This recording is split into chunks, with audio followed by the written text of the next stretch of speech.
В 59 лет Надежда Викторовна столкнулась с самым страшным выбором – остаться на улице или смириться с жестокостью родной дочери. Это история о выживании и силе духа. Перед тем, как начать рассказ, прошу тебя подписаться на канал, чтобы не пропускать новые истории. Надежда Викторовна сменила школьный звонок на тишину пенсии, но душа ее все еще жила в гуле классов, где она, учитель всемирной истории, делилась знаниями. Не ради высокой зарплаты, которой не было, а ради искры в глазах учеников, ради того, чтобы пробудить в них жажду познания. Главным было зажечь в детях искорку любопытства, открыть им удивительный мир прошлого.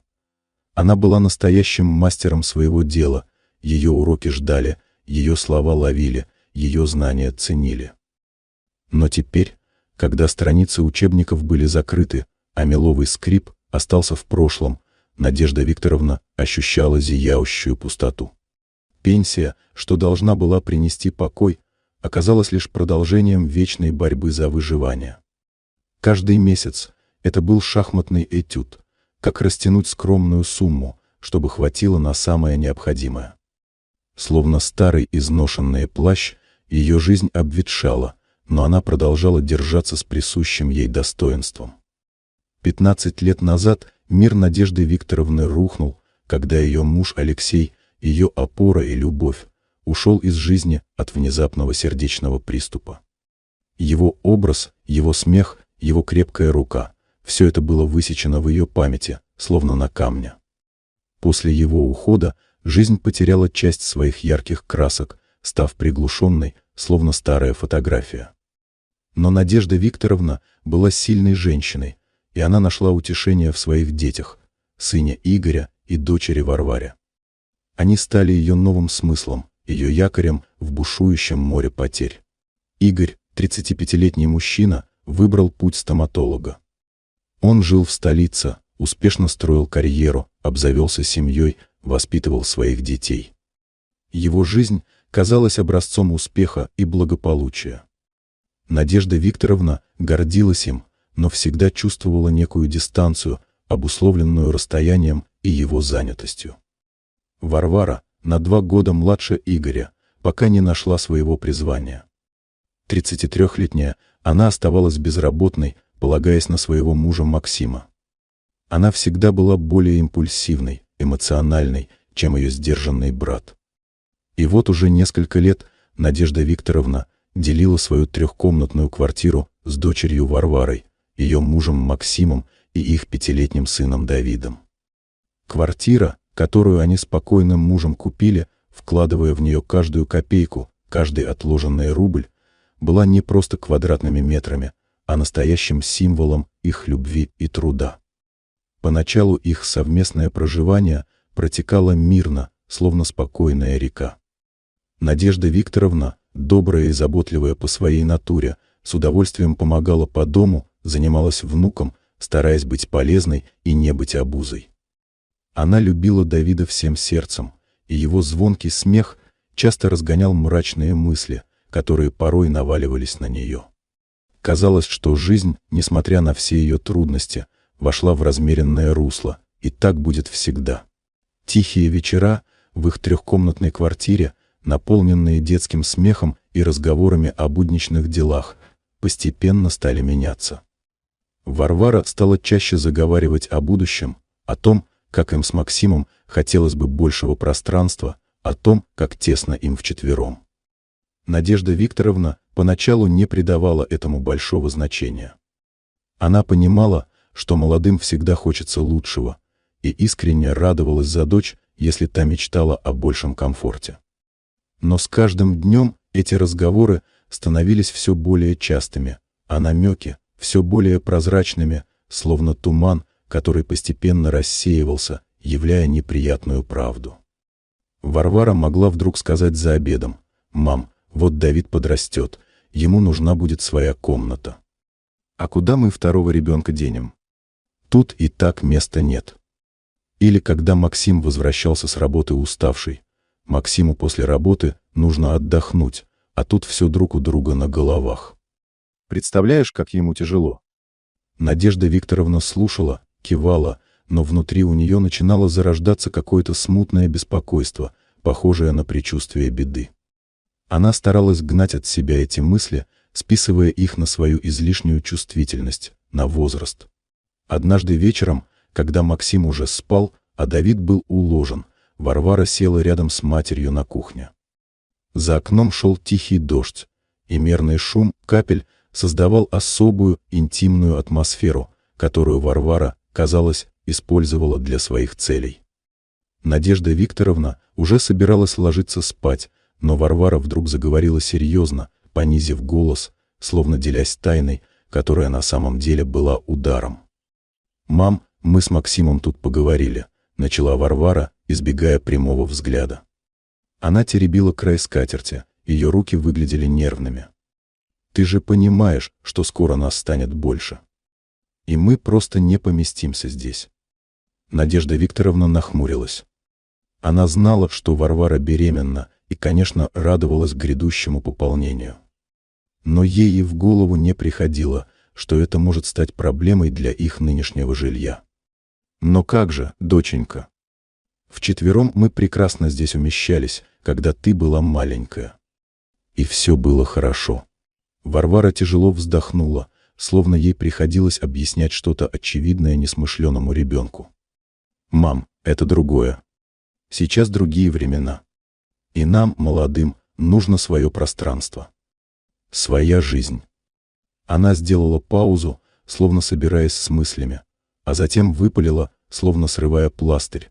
«Мы подумали, что тебе, наверное, было бы лучше найти себе однокомнатную квартиру. Ну, чтобы нам всем было комфортнее. А эта квартира останется нам». Мир Надежды Викторовны замер. Слова дочери, произнесенные таким обыденным тоном, обрушились на нее, словно ледяной душ или словно молот по наковальне. Она смотрела на Варвару, пытаясь осознать смысл сказанного.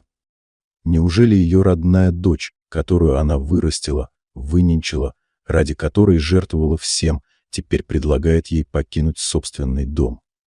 Сердце заколотилось в груди, отдаваясь глухим стуком в ушах. Она почувствовала, как по вискам пробегает холодный пот, а руки начинают дрожать неконтролируемо, словно листья на ветру. Это было не просто предложение, это было выталкивание, выпроваживание из собственного гнезда. Надежда Викторовна сидела, прикованная к стулу, не в силах вымолвить ни слова. Воздух в кухне, казалось, сгустился, стал тяжелым и вязким, словно туман. Она смотрела на Варвару, и в ее глазах смешались шок, боль и непонимание. Это было настолько неожиданно, настолько чуждо всему, во что она верила, что ее разум отказывался принимать услышанное, словно пытался отгородиться от невыносимой реальности. Она всегда считала, что семья — это крепость, где все друг за друга стоят горой.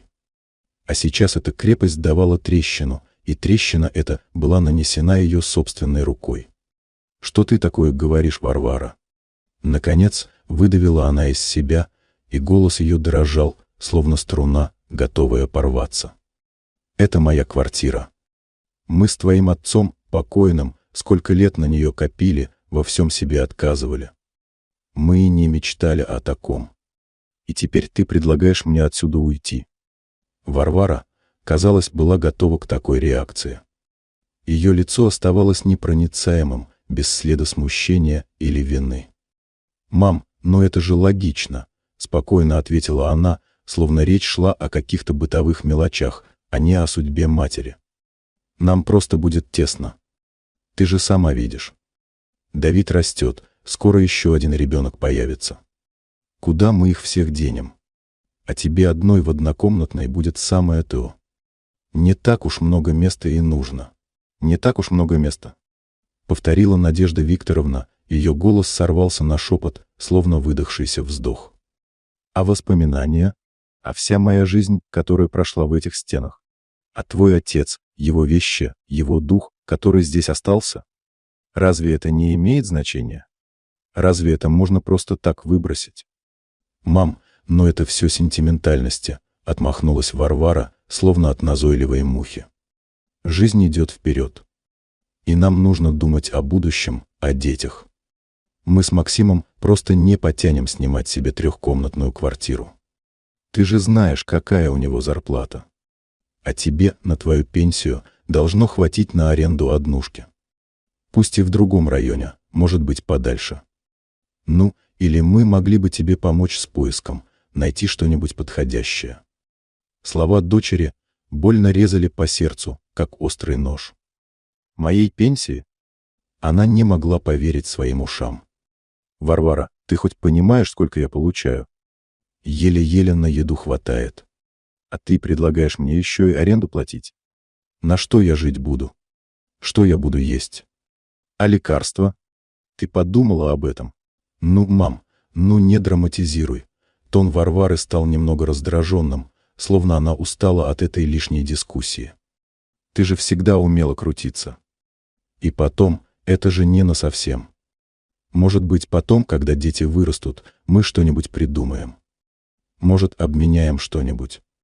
Надежда Викторовна закрыла глаза, пытаясь унять дрожь, которая пробирала ее до самых костей. Она не узнавала свою дочь. Та девочка, которую она учила доброте, состраданию, уважению к старшим, казалось, исчезла, и на ее месте сидела совершенно чужая женщина, холодная и расчетливая. Она всегда гордилась своими детьми, верила в них, любила безусловно. И сейчас эта безусловная любовь была растоптана в грязь. Это было не просто предложение о переезде, это было отречение, предательство, удар в спину. С этого вечера мирное сосуществование Надежды Викторовны и Варвары подошло к концу. Атмосфера в квартире стала невыносимо напряженной, словно воздух перед грозой. Каждое слово, каждый взгляд теперь имел двойной смысл. Варвара продолжала свои настойчивые разговоры о будущем, которые для Надежды Викторовны звучали как постоянное напоминание о ее нежелательности в собственном доме.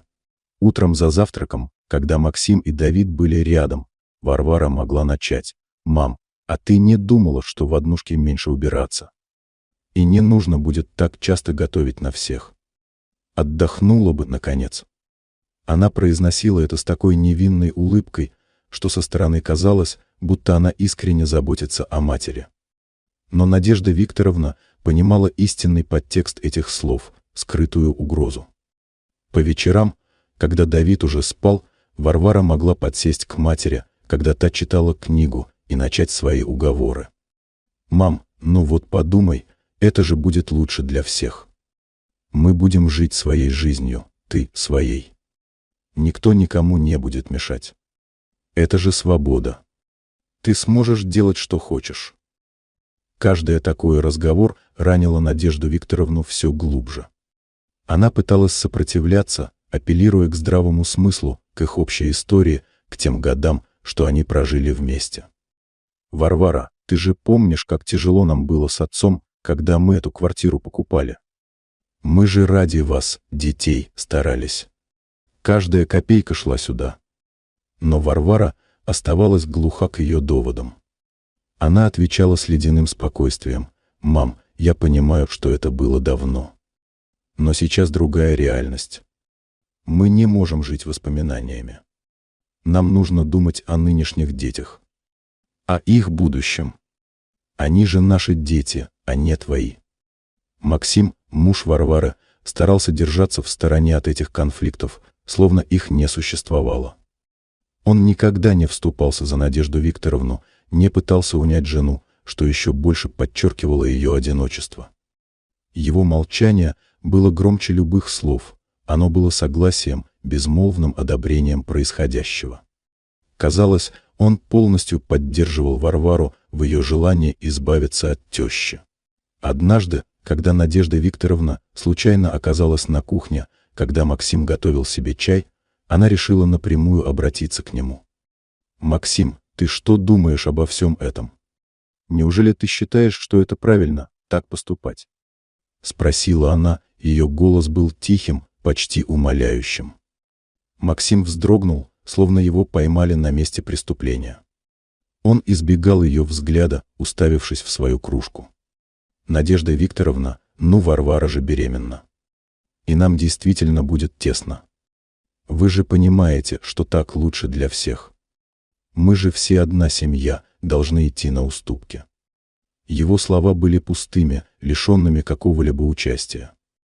Он не поднимал глаз, и Надежда Викторовна поняла, что от него ей помощи ждать не стоит. Он был на стороне Варвары, или скорее на стороне своего собственного покоя. Надежда Викторовна чувствовала себя загнанной в угол. Ей было больно, обидно, страшно. Она не спала по ночам, прокручивая в голове эти разговоры, пытаясь понять, когда ее дочь так изменилась. Как человек, которого она любила больше всего на свете, мог так хладнокровно и жестоко вышвыривать ее из ее собственного дома? Слезы душили ее, но она старалась плакать в подушку, чтобы никто не слышал, чтобы Давид, ее маленький внук, не видел ее горя. Она была растеряна, не знала, куда ей деться, как поступить. Единственная мысль, которая не давала ей покоя: как жить дальше, если ты оказалась не нужна собственной дочери? Дни тянулись мучительно медленно, каждый из них был наполнен тяжелой атмосферой, словно воздух в преддверии бури. Надежда Викторовна чувствовала себя чужой в собственном доме, гостьей, от которой ждут, что она скоро уйдет. Варвара не ослабляла своего давления, и ее намеки становились все более прямыми и безапелляционными, превращаясь в неприкрытые требования. Однажды, когда Максим и Давид ушли гулять, Варвара вновь завела разговор. На этот раз ее тон был более тверд, почти требователен, в нем не было ни капли прежней мягкости. «Мам, мы не можем больше так жить. Это не жизнь. Мы тут как селедки в бочке. Мы решили, что тебе нужно начать искать квартиру. Мы поможем тебе с переездом. Хочешь, я даже поищу варианты онлайн». Надежда Викторовна почувствовала, как ее сердце сжимается от боли. Это был уже не намек, а прямой приказ, облеченный в форму заботливого предложения. Она сделала последнюю отчаянную попытку достучаться до дочери, апеллируя к ее совести, к их прошлому, к тем ценностям, которые она пыталась вложить в нее с самого детства. «Варвара, ты хоть понимаешь, что ты делаешь? Как ты можешь так поступать со своей матерью? Я же тебя вырастила, ночей не спала, чтобы у тебя все было. Чтобы ты ни в чем не нуждалась. И теперь ты хочешь меня выгнать из дома, который я построила своими руками вместе с твоим отцом. Это же наш общий дом». Голос ее дрожал, а глаза были полны слез. Варвара лишь пожала плечами, словно ей надоел этот спектакль. «Мам, ну хватит этих манипуляций. Это же не выгоняют тебя, а просто предлагают найти более подходящее жилье. Для тебя. Для нас. Это называется компромисс. Ты же умная женщина, должна понимать, что так лучше для всех. Ты же всегда говорила, что нужно жертвовать ради семьи. Компромисс? А где мой компромисс? Мой дом? Моя жизнь?» Голос Надежды Викторовны стал громче, наполненный отчаянием, словно крик тонущего. «Ты ведь знаешь, что моей пенсии едва хватает на еду». Варвара сделала возмущенный вид и сказала: «А мы тут при чем? Мы же семья, мы должны заботиться друг о друге. И это будет забота о всех нас, если мы будем жить отдельно. Так будет всем спокойнее». Надежда Викторовна поняла, что все ее слова, все ее слезы разбиваются о глухую стену непонимания. Дочь была непоколебима в своем решении. В ее глазах не было ни сочувствия, ни раскаяния. Только холодная решимость и едва скрываемое нетерпение. Это было самое страшное — осознание, что человек, которого она знала и любила всю жизнь, стал совершенно чужим, превратился в незнакомца. С этого момента Надежда Викторовна перестала бороться. Она почувствовала, как внутри нее что-то надломилось, словно хрупкая веточка. Она поняла, что проиграла эту битву. Она почувствовала себя опустошенной, лишенной сил. Надежда Викторовна начала поиски. Каждый день она просматривала объявления, обзванивала риэлторов ездила на просмотры квартир. Это было не просто утомительно, это было морально изнурительно. Каждая квартира, которую она осматривала, казалась ей чужой, холодной, бездушной, словно временное убежище, а не дом. Она представляла себя в этих незнакомых стенах, одинокой и брошенной, и сердце сжималось от тоски. Ей предлагали маленькие старые квартиры, часто в неудобных районах, с обшарпанной мебелью и неприятным запахом. Цены были запредельными для ее скромной пенсии. Каждый раз она возвращалась домой с еще большим чувством отчаяния. Варвара, казалось, специально интересовалась ее успехами, каждый вечер спрашивая: «Ну что, мам, нашла что-нибудь? Может, тебе помочь поискать?» Мне тут подруга советовала один сайт. В ее голосе слышались нотки нетерпения, словно Надежда Викторовна затягивала процесс, хотя это было далеко не так. Однажды, осматривая очередную квартиру, Надежда Викторовна не выдержала. Это была крошечная комнатка с одним окном, выходящим во двор колодец, где было темно даже днем. Мебель была старая, обшарпанная, а обои отклеивались по углам. Хозяйка, пожилая женщина с потухшим взглядом, рассказывала о своих проблемах, о том, как ей тяжело жить на одну пенсию. Надежда Викторовна слушала ее, и вдруг ей стало невыносимо жаль себя, словно она смотрела в зеркало своего будущего. Она представила, как будет жить здесь, одна, в этой убогой обстановке, как будет считать каждую копейку, чтобы хватило на еду и на аренду. Слезы навернулись на глаза, и она поспешила выйти, чтобы хозяйка не заметила ее слабости. Вечером, сидя в своей комнате, Надежда Викторовна открыла старый альбом с фотографиями. На одной из них они с мужем, молодые и счастливые, стояли на фоне еще недостроенного дома, их будущего дома. Их мечты, их планы, их общие усилия — все это было вложено в эти стены, каждый кирпичик был пропитан их надеждами. А теперь она должна была все это оставить. Горечь потери душила ее, словно невидимая рука. Она чувствовала себя так, словно переживала смерть своего мужа заново. Тогда она потеряла любимого человека, свою опору. Теперь она теряла свой дом, свою часть души. И самое страшное, что этот удар нанесла ей ее собственная дочь. Маленький Давид, ее внук, стал для нее единственным источником утешения в эти дни. Он чувствовал перемены в настроении бабушки, хотя и не понимал их причины. Однажды, когда Надежда Викторовна сидела, погруженная в свои мысли, Давид подошел к ней. «Бабуля, ты грустишь?» — спросил он, прижимаясь к ней.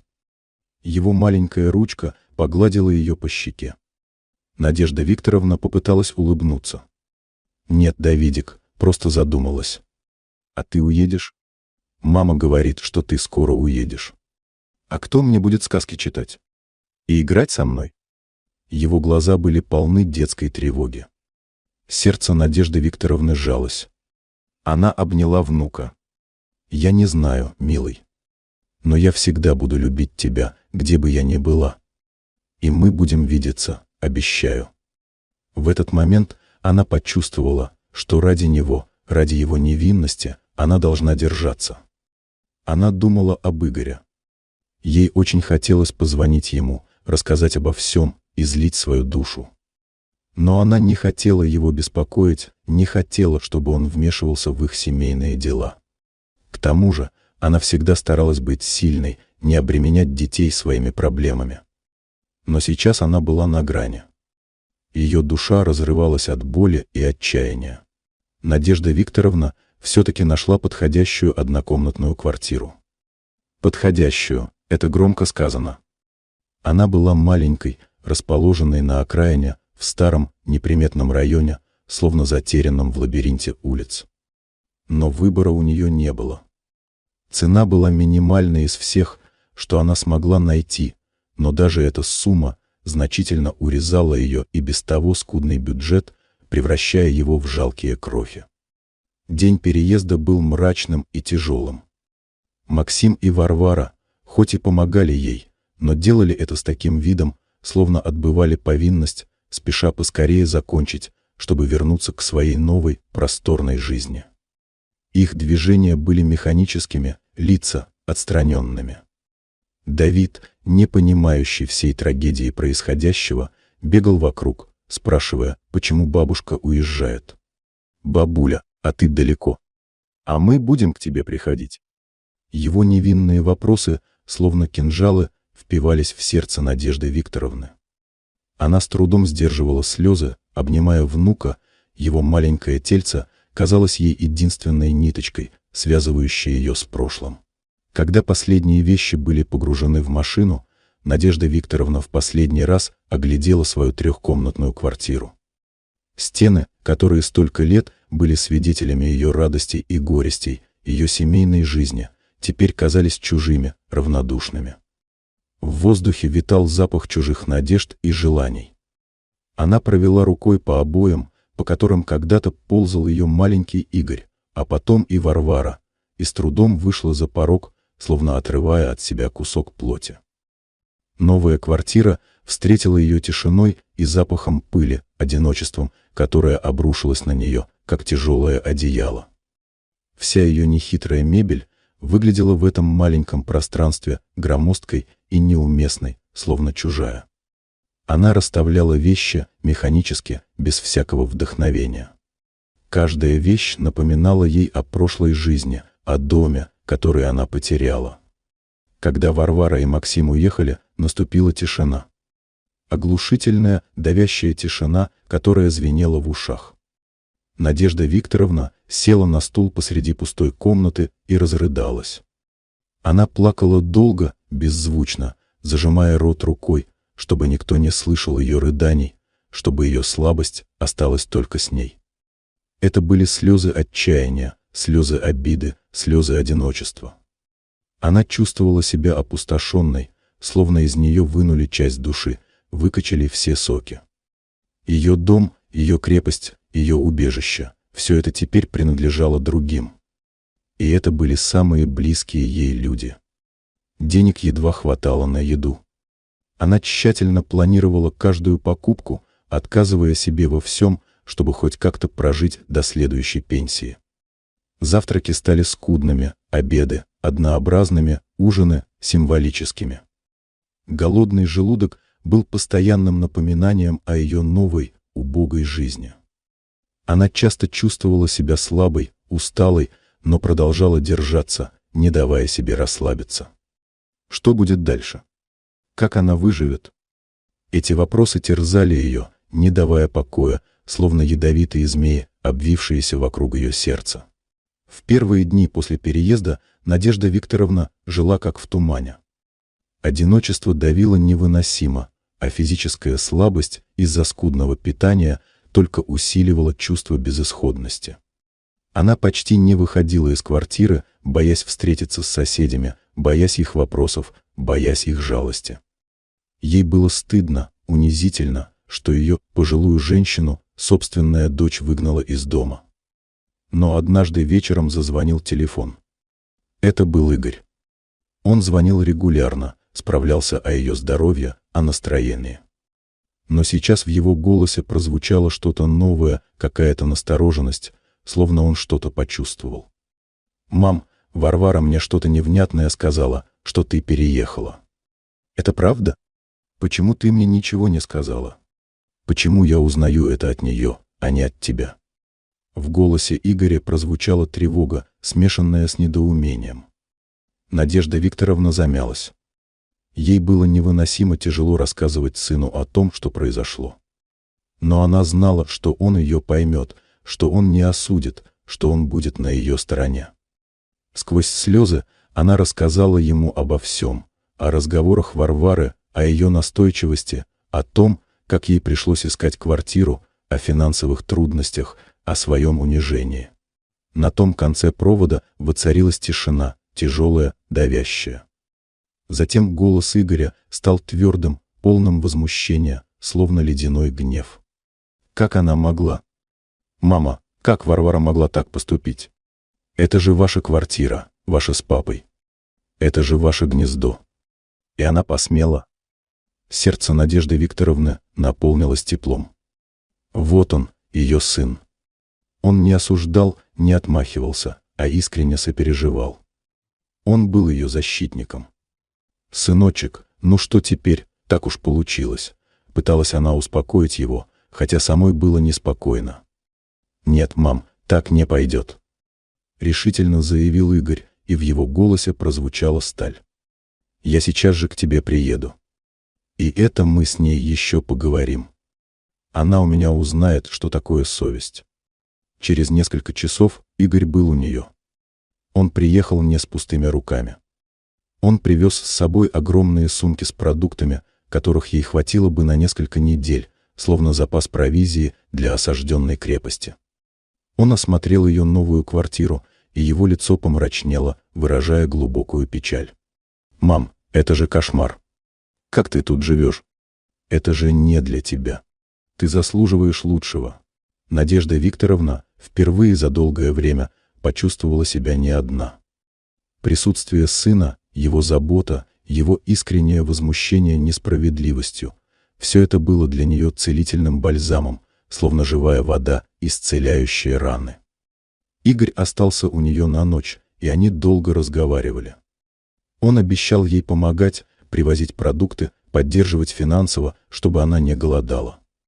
Он был ее надежной опорой, и она чувствовала, как к ней возвращаются силы, словно увядший цветок, который вновь напитывается влагой. В этот момент она осознала, насколько сильно она любит своего сына, и как же ей повезло, что у нее есть такой верный и преданный человек, словно подарок небес. Разговор Игоря с Варварой был неизбежен, и он был далек от мирного.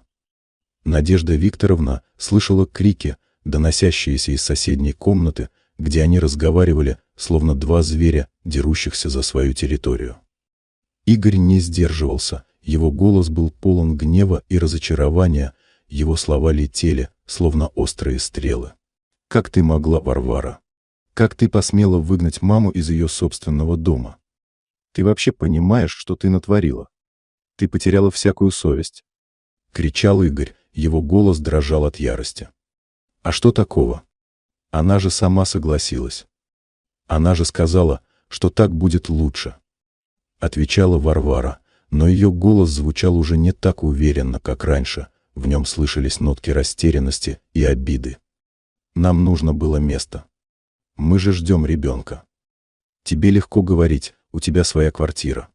Место? А мама теперь что, никто? Она тебе жизнь отдала, а ты ее на улицу выставила. На нищенскую пенсию. Это же немыслимо». Возмущался Игорь. «Тебе не стыдно? Ты забыла, сколько они с папой на эту квартиру копили? Это их труд, их пот, их мечты. И ты все это растоптала.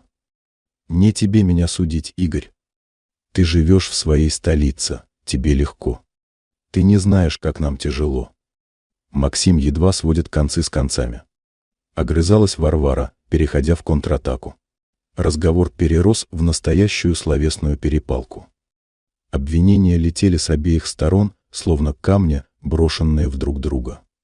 Игорь упрекал Варвару в эгоизме, черствости, предательстве, в том, что она забыла все уроки доброты.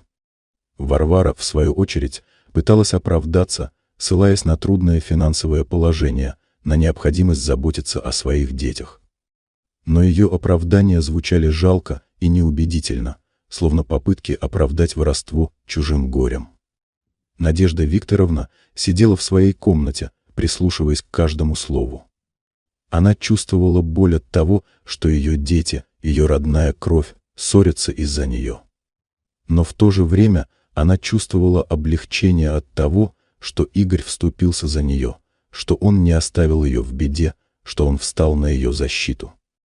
После этой ссоры отношения между Игорем и Варварой были испорчены окончательно, словно хрустальная ваза, разбитая на мелкие осколки. Игорь полностью прекратил общение с сестрой, не отвечал на ее звонки, не приезжал к ней. Он сосредоточил все свое внимание и заботу на матери. Он регулярно привозил ей продукты, помогал по дому, давал деньги. Он был для нее не просто сыном, а настоящим ангелом-хранителем, словно свет в конце темного тоннеля.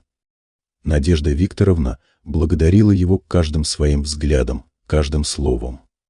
Она постоянно сравнивала его с покойным отцом, находя в нем те же черты характера: доброту, надежность, чувство справедливости, ту же готовность прийти на помощь.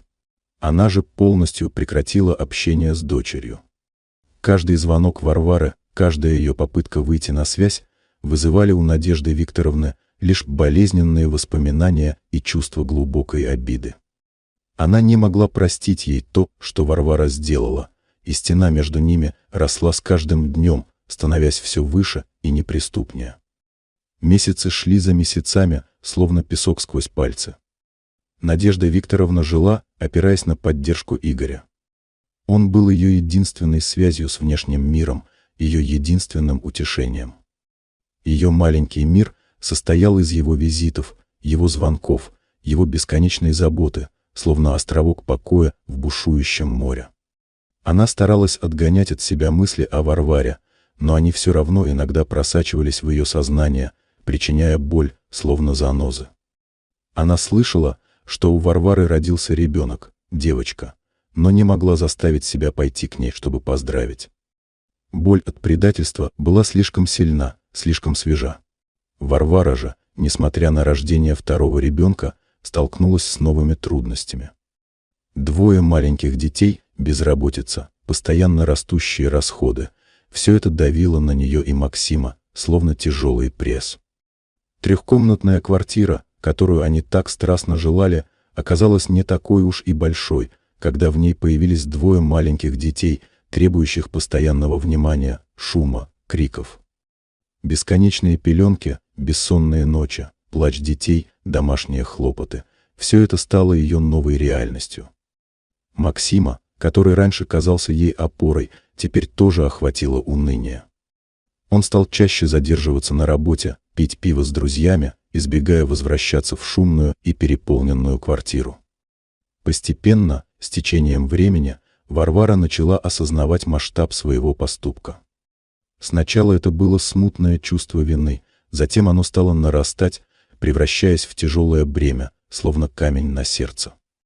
Ей не хватало материнской поддержки, ее мудрых советов, ее заботливых рук, которые всегда были готовы помочь. Ее собственная мать, которую она так легко выставила за дверь, была для нее всегда опорой, даже если Варвара не всегда это ценила.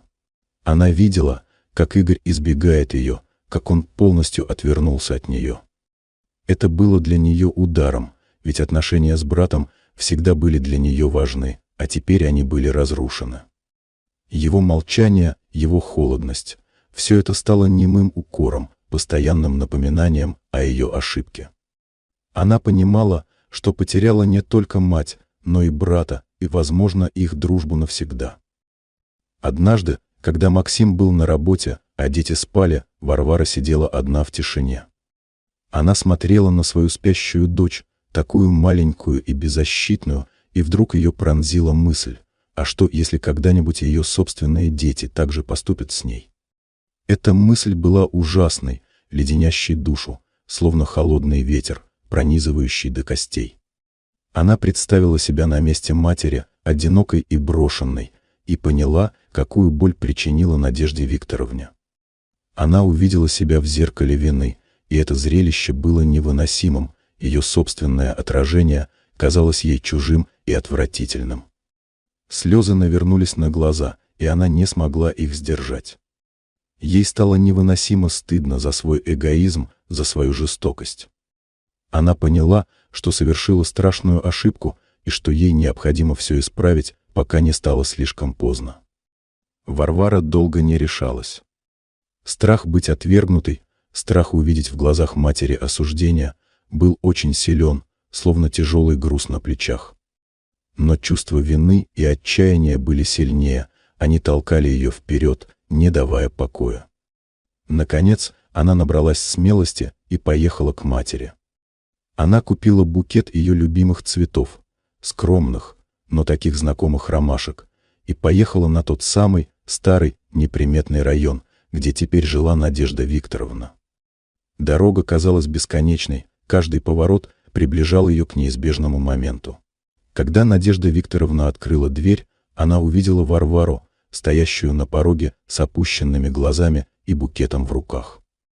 Лицо Варвары было бледным, а в глазах стояли слезы, готовые пролиться. Она выглядела измученной, но в то же время решительной. «Мама!» — тихо произнесла Варвара, и ее голос дрожал, словно тонкая нить. «Прости меня, пожалуйста. Прости за все. Я была не права. Я так сильно жалею о том, что сделала. Мне очень стыдно». Она протянула цветы, ее рука немного тряслась. Надежда Викторовна смотрела на дочь. В ее глазах не было ни злости, ни осуждения. Только усталость и грусть, смешанные с едва уловимой надеждой. Она видела искреннее раскаяние в глазах Варвары, слышала боль в ее голосе. И хотя сердце ее все еще сжималось от давней обиды, любовь к дочери, которую она никогда не переставала испытывать, взяла верх, словно мощная река, сметающая все преграды. Она шагнула вперед, обняла Варвару крепко-крепко, словно пытаясь компенсировать все месяцы разлуки. Варвара уткнулась ей в плечо и зарыдала, ее тело сотрясалось от рыданий. Надежда Викторовна гладила ее по голове, а по ее собственным щекам текли слезы. Это были слезы облегчения, слезы прощения, слезы давно накопившейся боли, которая, наконец, находила выход. «Я прощаю тебя, доченька», — тихо сказала Надежда Викторовна, ее голос был хриплым от слез. «Я всегда любила тебя, несмотря ни на что. Я всегда буду любить». В этот момент словно рухнула невидимая стена, которая столько времени стояла между ними. Они долго стояли так, обнявшись, выплакивая все то, что накопилось в их душах за эти тяжелые месяцы.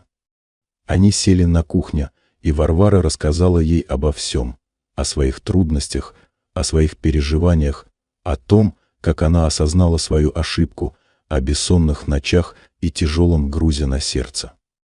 Надежда Викторовна слушала, кивала, а иногда и вставляла мудрые советы, словно опытный наставник. Их разговор был долгим, искренним и целительным, словно бальзам для израненных душ.